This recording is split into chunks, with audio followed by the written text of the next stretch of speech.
Do you think that humanity is supposed to reach like this place where we kind of get it all figured out, or do you think it's always just this constant ebb and flow of like? Well, I think step forward, step back, or 2 steps forward, step back. We were talking about on the podcast like what's happening in terms of like people slowly turning into genderless aliens.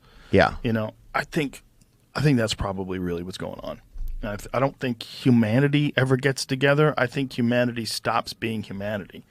Because I think what keeps us from getting it together, a lot of it, is if you think about the horrors of society, like violence, war, thievery, like stealing resources, all that stuff, imprisoning people, corruption, all those things are like, those are built-in primal behaviors in human beings, especially with unchecked power.